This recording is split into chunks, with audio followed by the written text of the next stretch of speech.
2022년에 웹툰 작가의 사인회가 예정되었던 카페 측에서 시스템 오류가 일어나가지고 예약 과정에 불편을 드린 점 사과하는 가운데 바로 심심한 사과를 한다고 사과문을 올렸습니다. 어떤 의미인지 아시죠? 여러분, 심심한 사과가 되게 미안하다, 죄송하다 이 의미가 있잖아요. 그런데 예상치 않게 이런 댓글이 달렸습니다. 사과하려면 똑바로 하세요. 사과하면서 심심하다니. 심심한 사과? 나는 하나도 안 심심해. 심심한 사과 때문에 더 화나는데 꼭 심심하니라고 적어야 했나요? 어느 회사가 사과문에 심심한 사과를 좀? 라고 표현을 하면서 악담이 달리기 시작했다는 거죠. 이것은 사과문의 이 심심함이라는 것이 마음의 표현 정도가 매우 깊고 간절함이라는 의미가 들어있는데 이것이 이제 일반적으로 사용하는 하는 일 없어 지루하고 재미가 없다라는 의미의 우리말 심심하다로 잘못 이해해서 벌어진 일입니다. 이 논란이 처음 시작될 때까지만 해도 이해가 안 가는 겁니다. 여러분들은 이미 다 이게 어떤 의미인지 아시고 사용해왔지 않습니까?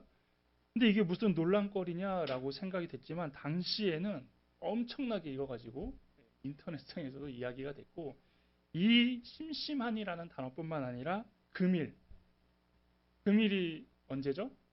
오늘인데 금요일이라고 해석을 하고 또 사흘, 사흘은 몇 일이죠? 3일인데 4일로 이제 해석하는 이런 이제 문해력의 논란이 있으면서 MZ 세대들이 이만큼 문해력이 많이 낮다라면서 진단이 있었던 사건입니다. 그래서 여기서 나오는 이 심심하다라는 말은 정중한 표현이잖아요. 정중한 표현 그리고 어떤 이 고급적인 어휘임에도 불구하고 이것을 잘 이제 알지 못하고 부족하여서 미성숙함을 보여주는 것을 통하여 우리의 신앙은 어떠한가라는 걸 가지고 오늘 한번 살펴보려고 합니다. 여러분 고난이란 단어 많이 들어보셨습니다. 그리고 고난이란 단어가 어쩔 때는 위로가 되는 말씀이긴 하지만 또 어떨 때는 좀 피하고 싶은 내용이기도 한다라는 거죠. 믿음이 없는 사람에게 이 고난은 짜증, 실패, 좌절, 절망, 슬픔으로 이해하면서 분노합니다. 왜 나에게 또 이런 고난이 오지? 왜 나에게 이런 어려움이 오지? 그냥 고난이라는 단어만 들으면 화가 나고 그냥 싫은 거예요. 멀리하고 싶고 벗어나고 싶은 거죠. 하지만 하나님의 어휘를 이해하는 믿음의 사람들은 이 고난이란 단어를 들으면 하나님의 섭리로 나를 결국 이롭게 하시고 하나님의 큰 그림 가운데 나를 복되게 하시고 하나님의 크신 계획 안에서 나를 존귀하게 하실 기회로 받아들인다는 겁니다. 고난을 겪는 사람은 하나님이 미워하고 벌하는 자고 고난이 없고 형통한 사람은 하나님이 사랑하는 자라고 생각할 때가 있다라는 거죠. 또한 나는 크게 잘못한 게 없는데 나는 하나님을 진실로 사랑하는데 하나님께 모든 걸 맡겼는데 왜 나에게 이런 고난을 주시냐고 통곡할 때도 있어요. 저희도 이제 사역하다가 도구에서 권사님, 목사님 상담하잖아요. 상담하면은 어떤 분들이 상담하면 믿음 좋은 분들이 항상 상담합니다. 그래서 힘들어요. 어려운 일이 생겼어요. 고통이 생겼어요. 그럼 목회자들은 속으로 어떻게 생각할까요? 왜 이런 분에게 이런 어려움을 주실까? 왜 이런 분에게 이런 고난이 찾아올까? 그렇게 느낄 때가 참 많이 있다라는 거죠. 하지만 고난은 내 의도와 상관없이 찾아온다라는 거예요. 가끔은 찾습니다. 왜 나에게 이런 어려움이 찾아왔지? 왜 나에게 이런 고난이 찾아오지? 그래서 원인을 찾기 시작해요. 그래서 계속 시간을 되돌립니다. 무엇부터 잘못됐지? 무엇부터 내가 이상하게 이렇게 흘러가고 있지? 이렇게 할 때가 많다라는 거죠. 왜냐하면 예상할 수 없는 고난이 찾아온다라는 거예요. 지금도 우리가 나름 평안하고 좋지만 당장 어떤 어려움이 나에게 올지 전혀 예상하지 못하기 때문에 지금 우리가 어떤 고난이 찾아올지 모르지만 최선을 다해서 지금의 상황을 살아가고 있는데 이렇게 살아도 나에겐 아무 잘못이 없고 아무 문제가 없어도 고난이라는 것은 어떠한 모습으로 우리에게 오기 때문입니다. 그렇기 때문에 이 고난의 유무로서 하나님의 사랑을 말할 수 없다라는 거예요. 고난을 당하면 하나님이 나를 미워하시는 것, 고난을 당하면 하나님이 나를 싫어하시는 것, 이렇게 여길 때가 참 많이 있거든요. 하지만 그것이 아니라는 겁니다. 또한 하나님으로부터 버림을 받았기 때문에 고난이 찾아오는 것도 절대 아니라는 것입니다. 왜냐하면 하나님께서는 형통과 평안함, 부요와 축복으로 여러분에게 사랑을 표현하지 않습니다. 고난이 있으면 사랑하지 않는 것이고 고난이 없으면 사랑하는 거다. 이렇게 하나님은 말씀하지 않으셨다는 거죠. 도리어 그런 고난을 겪는 아픔과 어려움 가운데 함께 하셔서 도우시며 고통 중에 위로와 소망을 주셔서 우리를 향한 사랑을 드러내시는 분입니다. 그래서 우리가 알 수 있는 것은 하나님의 사랑을 분별하는 기준이 고난의 유무가 아니라 소망의 유무가 돼야 되는 것입니다. 그래서 고난 없이 지내는 것이 하나님의 사랑 때문이라고 할 수도 있겠지만 더 나아가 다양한 고난 중에서도 말씀이 있고 하나님의 위로와 소망이 있다면 그것이 바로 우리를 사랑하신다는 증거가 되는 것입니다. 그래서 지금까지 수많은 어려움과 고난을 겪는 동안 힘들고 어려웠지만 그 고난 동안 주시는 말씀과 위로와 소망으로 여러분이 지금까지 이겨내고 살아가고 있습니다. 여러분 고난이 왔을 때 무엇이 가장 힘드셨어요? 고난의 종류가 다양하기 때문에 올라가면서 아프고 힘들었겠지만 아마도 고난을 겪을 때 공통적으로 느끼는 가장 많이 느끼는 어려움은 바로 고독입니다. 같이 어려우면 서로 의지하면서 이겨낼 수 있지만 혼자 겪는 고난은 더 견디기 힘들다라는 것이죠. 또한 누구에게도 이 어려움을 이야기할 수 없고 이야기해도 큰 위로가 되지 못하다 보니 그리고 이야기한다고 또 해결도 안 되다 보니 하나님께서도 외면한 것처럼 느껴지기 때문입니다. 그래서 이제 외롭다 못해 하나님께 섭섭함을 느끼는 것이죠. 내가 뭘 그렇게 잘못했어? 함께 하신다면서 왜 지금은 안 계세요? 말로만 위로해 주신다고 하면서 왜 지금 나에게는 하나도 위로가 되지 않냐? 이것이 이제 이 고독에서 오는 문제가 되는 것이죠. 하지만 이 마음과 감정이 자연스럽다라고 생각할 수 있는데 이것은 사탄이 주는 마음이라는 거예요. 왜냐하면 사탄은 우리에게 찾아온 고난과 아픔을 통하여서 하나님과 멀어지고 이별하기 위하여 이런 생각을 주입시키고 있다라는 것이죠. 여러분 고난이 왔다고 하나님 떠나시나요? 여러분 어려움이 있다고 하나님이 외면하시나요? 아니잖아요. 그런데 우리의 생각과 입술은 이미 하나님 왜 떠나냐? 왜 날 힘들게 하냐면서 계속 사탄은 이 기회를 통해 그 갭을 벌리고 있기 때문입니다. 그래서 사탄은 홀로 역경을 겪는 사람들에게 고독감과 이 외로움을 심어서 하나님으로부터 고립시키고 불안감을 심어주어 하나님을 의심하게 만든다는 것입니다. 그래서 하나님께서는 이미 그러한 상황을 알고 계셔서 우리에게 이런 계략에 넘어가지 않도록 이렇게 말씀하시는 것입니다. 오늘 말씀 앞부분입니다. 두려워하지 말라. 내가 너와 함께 함이라. 놀라지 말라. 나는 내 하나님이 됨이라. 아멘. 무슨 얘기입니까? 너가 어떤 상황에 처하더라도 함께 있는 건 변치 않겠다라는 그 얘기를 이미 우리에게 하고 계시다라는 것입니다. 그래서 하나님은 어려울수록 자신을 찾으라고 합니다. 어려울수록 더 찾아라. 그리고 언제나 보호하시기 때문에 잘못된 길과 방법에 빠지지 않도록 내가 더 힘써서 도와주겠다라고 이미 말씀하고 계시는 것입니다. 여러분 우리가 어려서부터 배운 것이 있는데요. 그럼 화재 신고는 말씀하셔야 돼요. 화재 신고는 119, 범죄 신고는 112 다 아시죠? 네. 그래서 불이 나면 119 신고하고 하고 사고나 어려운 사건이 있으면 112에 신고하듯이 우리가 신앙생활하면서 항상 들은 말씀이 이겁니다. 내가 너와 함께함이라. 나는 내 하나님이 됨이라. 항상 듣고 있지 않습니까? 이게 무슨 의미입니까? 내가 그런 상황이 오고 나에게 그런 모습이 있다라면 이 말씀을 더 떠올리면서 하나님을 찾고 반응하라는 것입니다. 그리고 어려울 때는 가장 먼저 하나님이 이미 우리 옆에 계시다라는 것을 기억하라는 것이죠. 그런데 고난이 올 때 외로움, 고독이 느껴진다는 것은 고난이 찾아오니 하나님을 멀리하게 되는 그 모습이 되어버린다는 겁니다. 그래서 시편에서는 이런 상황, 항상 우리를 돕고 우리를 이끄시는 하나님에 대하여서 시편 121편 1절에서 8절은 이렇게 고백하는데요. 이 고백을 우리 함께 읽기 원합니다. 우리 다 같이 읽어볼까요? 시작.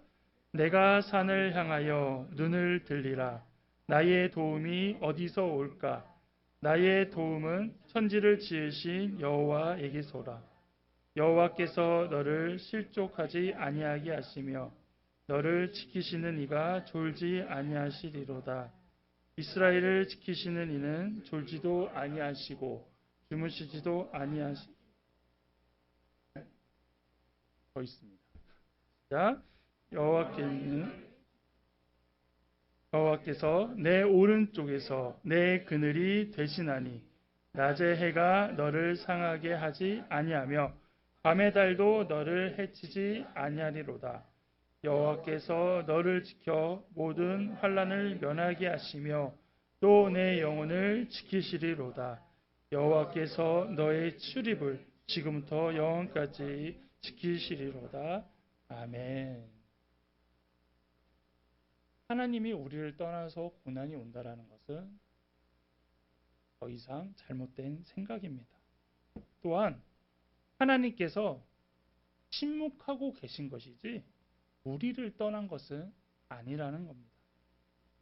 사람은 눈에 보이는 상황과 사건으로 존재를 인정하지만 하나님께서는 보이지 않게 우리를 돕고 계신다는 것입니다. 그래서 이제 우리가 이 고난을 보는 시각도 바꿔야 합니다.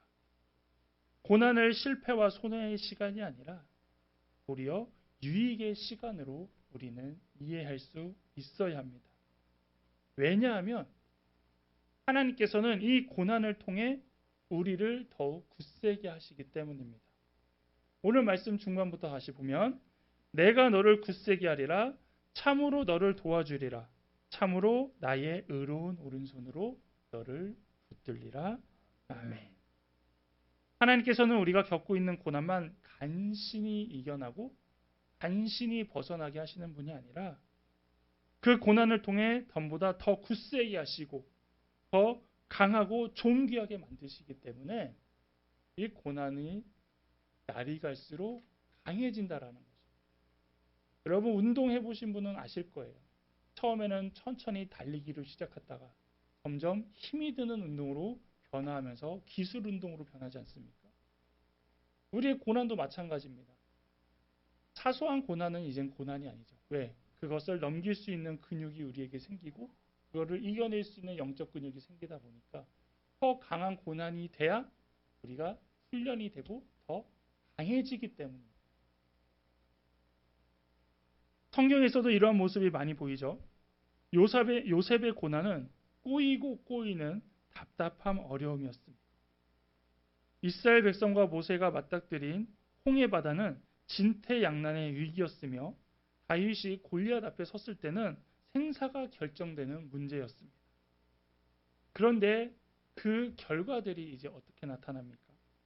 요셉은 이렇게 꼬였던 인생 때문에 승리가 되었고 이스라엘 백성과 모세 앞에 펼쳐졌던 홍해는 바로의 말병거와 그동안 끝까지 놓아주지 않았던 과거의 모습들이 시장되는 모습으로 나타되었고 다윗이 골리앗에 맞선 사건으로 훗날 이스라엘 왕이 되는 모습이 되었다는 것이죠. 그래서 하나님께서 우리에게 고난을 허용하시는 그 이유는 우리가 고난 때문에 손해를 보거나 살아가기 힘들게 고통을 주시는 것이 아니라 우리의 큰 인생을 봤을 때 그 과정이 필요해야 그것으로 힘을 얻고 그것으로 능력이 생기고 그것으로 인하여서 우리가 더 강해지고 더 큰 것을 감당할 수 있는 과정이기 때문에 하나님께서는 그것을 그대로 놔두신다라는 겁니다. 즉 고난이 우리에게는 신앙의 성장통이 될 수 있는 것이죠. 여러분 아이들이 좀 많이 아플 때가 있습니다. 이유 없이 많이 아플 때. 그러면은 이제 어떤 이야기를 하냐면 크려고 아픈가 보다 이런 얘기 들어보셨을 겁니다. 마찬가지로 우리에게도 고난이 찾아오면 이제는 어떻게 생각하시면 되냐면 내 신앙이 더 크려나 보다. 하나님이 나에게 더 큰 일을 주시려나 보다. 하나님이 나에게 더 큰 은혜를 허락하시려나 보다. 라고 우리가 이해하셔야 된다는 것이죠. 그렇다면 이 고난이 우리를 어떻게 성장시킬까? 바로 사랑을 통해 믿음으로 성장시킨다는 것입니다. 사랑한다라면 사랑하는 자를 신뢰해야 합니다. 그래서 그 사랑은 더 나아가 이제 믿음으로 이어집니다. 즉 우리가 하나님을 사랑한다라면 그분이 주시는 모든 것이 나에게 선하고 유익한 것임을 믿어야 합니다. 아이가 열이 38도가 넘는다고 생각해 보십시오. 그때 부모는 무엇을 먹입니까? 해열제를 먹이죠. 그런데 이 아이가 해열제가 맛이 없다라는 이유로 계속 거부를 합니다. 그렇다면 여러분은 어떻게 하십니까? 강제로 먹입니다. 왜 그렇습니까? 그것을 먹어야만이 이 열이 떨어지기 때문입니다. 이 모습을 보면 하나님이 우리에게 고난을 겪게 하는 모습과 비슷하다라는 것이죠. 그 쓴 약을 먹이는 부모의 마음이 바로 하나님의 마음이라는 겁니다. 우리는 아프다고, 우리는 힘들다고, 우리는 버티기 어렵다고 떼쓰고 버티고 있지만 하나님께서는 아니야, 이거 해야 돼. 이거 해야만 너가 성장할 수 있고 나을 수 있다라고 계속 말씀하시는 것이죠. 고난은 죽을 것 같이 써서 먹고 싶지 않지만 그것 때문에 살아나는 것입니다. 그리고 쓴 약을 먹이는 부모의 마음이 바로 그러한 사랑입니다. 고난은 우리에게 매우 쓰기 때문에 거부하고 거절하고 싶지만 그 고난을 겪어야 성장하고 도움이 되기 때문에 하나님께서는 사랑의 마음으로 그 고난을 보고 계시는 것입니다. 그래서 우리는 고난마저도 하나님께서 주시는 또한 허락하시는 가장 선한 것임을 믿어야 합니다. 그리고 이 고난을 통하여 하나님을 더 믿고 따르며 하나님의 사랑을 경험하게 됩니다. 그렇다면 이제 우리는 이 고난을 어떻게 받아들여야 합니까? 고난을 통해 내가 성장하는 성숙한 신앙의 시각과 자세가 필요합니다. 아이들이 부모님이나 선생님에게 혼났을 때 그 모습을 보고 철없는 아이와 성숙한 아이를 알 수 있습니다. 철없는 아이는 혼난 후에 무엇을 생각할까요? 나 왜 혼났지? 이게 혼날 일인가? 아니면 나 왜 맞았지? 선생님은 날 왜 이렇게 혼내시지? 라고 해서 그러한 방법에 이렇게 집중하고 있지만 성숙한 아이는 책망의 목적을 생각합니다. 내가 무엇을 고쳐야 될까? 내가 무엇을 실수했을까? 내가 앞으로 어떻게 해야 이제 혼나지 않을까? 이런 부분을 생각한다는 것이죠. 즉 내가 바뀌는 모습으로 이 결과가 드러난다는 것입니다. 성도도 마찬가지입니다. 미성숙한 성도는 고난이 찾아오면 계속 고난이 왔다. 앞에서 말한 것처럼 고난이 왜 찾아왔지? 내가 뭘 잘못했지? 하나님 나를 왜 이렇게 고난의 길로 인도하시지? 하면서 그런 쪽에 집착을 하지만 성숙한 성도들은 이제 고난이 찾아오면 그 고난을 잘 이겨낼 수 있는 방법. 하나님을 찾아야겠구나. 하나님의 도우심을 기대해야겠구나. 이것이 언제까지 이어질지 모르지만 그래도 하나님이 버틸 수 있는 능력을 이 기간을 통해서 내가 경험할 수 있겠구나 하면서 그 고난을 수용할 수 있는 모습으로 살아갈 수 있다라는 것이죠. 최고의 전도자인 사도 바울은 이 고난이라는 부분을 이해할 때에 성숙한 모습으로 보여주고 있습니다. 고린도후서 1장 8절에서 9절에 형제들아 우리가 아시아에서 당한 환난을 너희가 모르기를 원하지 아니하노니 힘에 겹도록 심한 고난을 당하여 살 소망까지 끊어지고 우리는 우리 자신이 사형 선고를 받은 줄 알았으니 이는 우리로 자기를 의지하지 말고 오직 죽은 자를 다시 살리시는 하나님만 의지하게 하심이라. 아멘. 무슨 얘기냐면 바울이 고난이 찾아오면 사형 선고 같이 이 힘겨운 환난은 이제부터 내가 나를 의지하지 않고 오직 죽은 자를 살리시는 하나님만 의지하게 만드시는 거구나. 즉 고난은 하나님이 나를 떠나시고 하나님이 나를 벌하시는구나 라고 받아들여야 되는 것이 아니라 고난은 내가 지금 하나님하고 멀어져 있구나. 다시 하나님한테 찾아가야지. 지금 내가 하나님과 뭔가 관계가 이상이 있구나. 다시 하나님을 붙잡아야지 라고 하면서 더 가깝게 하는 계기가 되는 것이 이 고난에 대한 바울의 해석이라는 겁니다. 그래서 10절에 바울은 이어서 이렇게 고백합니다. 그가 이같이 큰 사망에서 우리를 건지셨고 또 건지실 것이며 이후에도 건지시기를 그에게 바라노라.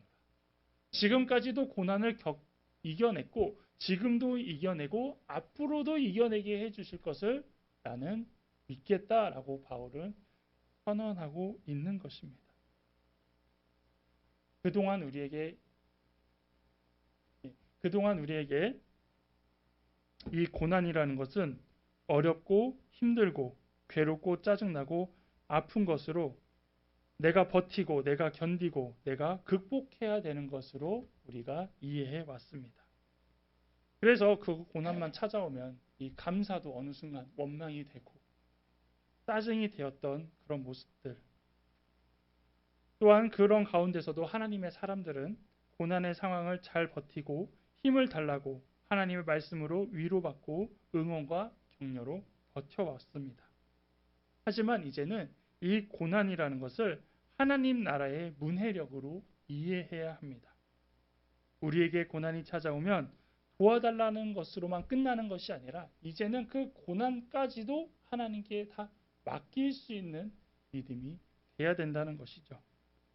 그래서 고난의 종류와 강도와 기간에 집중하는 것이 아니라 죽은 자도 살리시는 그 분이 문제를 넘어서는 하나님임을 믿고 의지하고 집중하라는 것입니다. 그래서 고난은 하나님을 더 가까이 하고 더 의지하고 더 믿는 기회가 됩니다. 그렇기 때문에 이제 우리에게 오는 고난은 절망의 시간이 아닙니다. 겸손을 배우고 무릎으로 나오는 시간이 돼야 되는 것입니다. 하나님께서는 지금도 여러분에게 말씀하고 계십니다. 너를 굳세게 하리라. 너를 도와주리라. 너를 붙들리라. 이제는 고난이라는 상황 앞에서 좌절하지 않고 하나님의 약속과 이 말씀대로 더욱 굳세고 강해지는 여러분 되시기를